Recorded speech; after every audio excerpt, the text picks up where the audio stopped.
सम्मान किसका होना चाहिए और समाधि स्थल किसका बनना चाहिए, इस पर गंभीर चर्चा जरूरी है। क्या उस व्यक्ति का सम्मान होना चाहिए जिसके 10 वर्ष के कार्यकाल में 10 लाख करोड़ का घोटाला हो गया, 70,000 करोड़ का कॉमनवेल्थ घोटाला, 1,76,000 करोड़ का 2G घोटाला, 1,86,000 करोड़ का कोयला घोटाला। अगर आप पूरा देखें 2004 से 2014 तो लगभग 10 लाख करोड़ का घोटाला हुआ और भी बहुत सारे घोटाले हुए।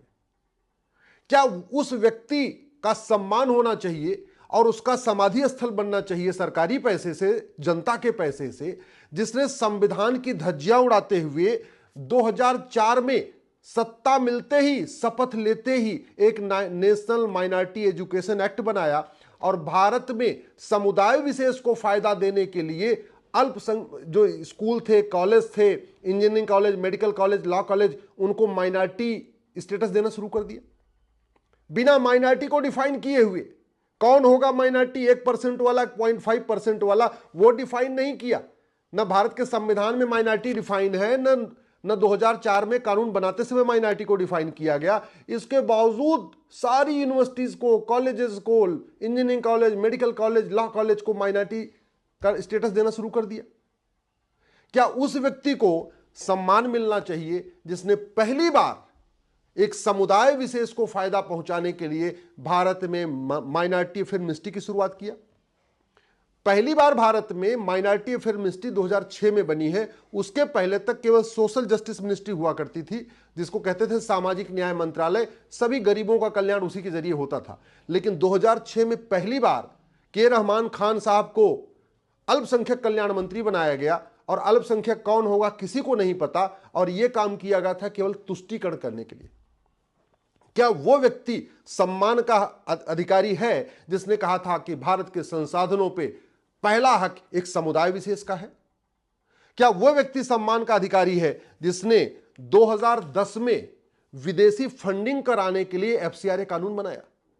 ये जो एफसीआरए कानून 2010 में बनाया गया था, केवल और केवल भारत विरोधी माओवादियों, नक्सलियों, जिहादियों, मिशनरियों, चरमपंथियों, अलगाववादियों, कट्टरपंथियों को फंडिंग कराने के लिए बनाया गया था 2010 में। और उसके बाद यहां एनजीओ की पूरी एकदम भरमार हो गई।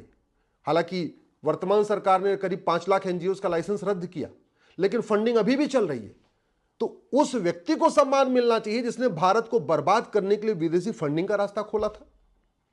क्या उस व्यक्ति को सम्मान मिलना चाहिए जिसने 2012 में राइट टू एजुकेशन एक्ट को बदल के मदरसों को इस राइट टू एजुकेशन एक्ट के दायरे से बाहर निकाल दिया? जब राइट टू एजुकेशन एक्ट बना था तो मदरसे भी राइट टू एजुकेशन के दायरे में थे।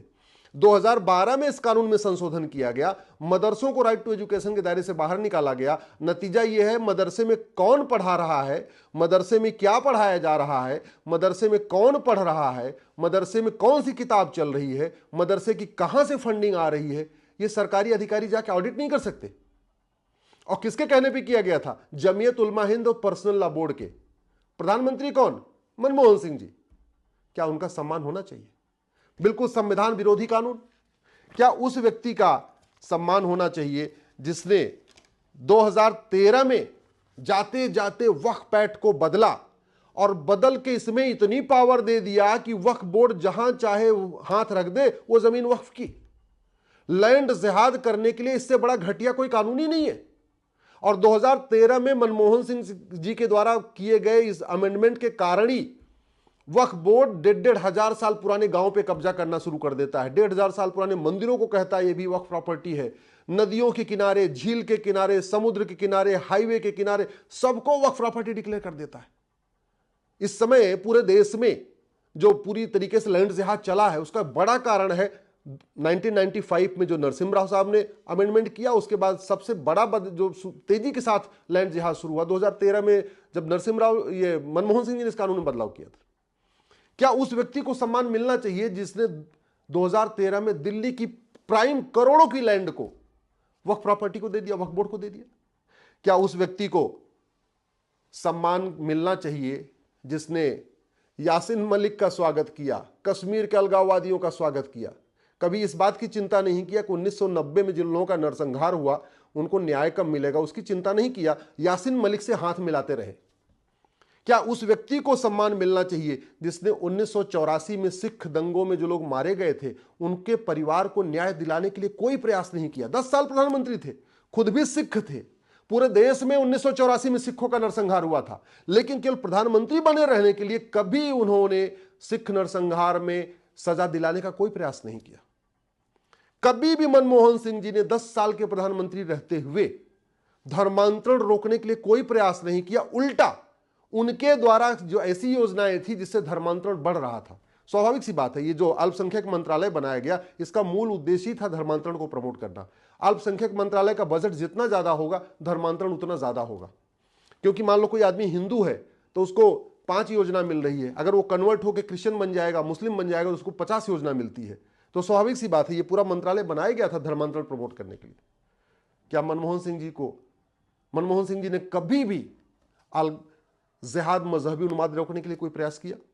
क्या मनमोहन सिंह जी ने कभी जातिवाद, भाषावाद, क्षेत्रवाद रोकने का कभी प्रयास किया? क्या मनमोहन सिंह जी ने कभी प्रधानमंत्री रहते हुए भारत में सनातन को मजबूत करने का कोई प्रयास किया? घुसपैठ धर्मांतरण को रोकने का कोई प्रयास किया? भ्रष्टाचार रोकने का कोई प्रयास किया? क्या प्रधानमंत्री रहते हुए मनमोहन सिंह जी ने देश की एकता अखंडता मजबूत करने के लिए कोई प्रयास किया?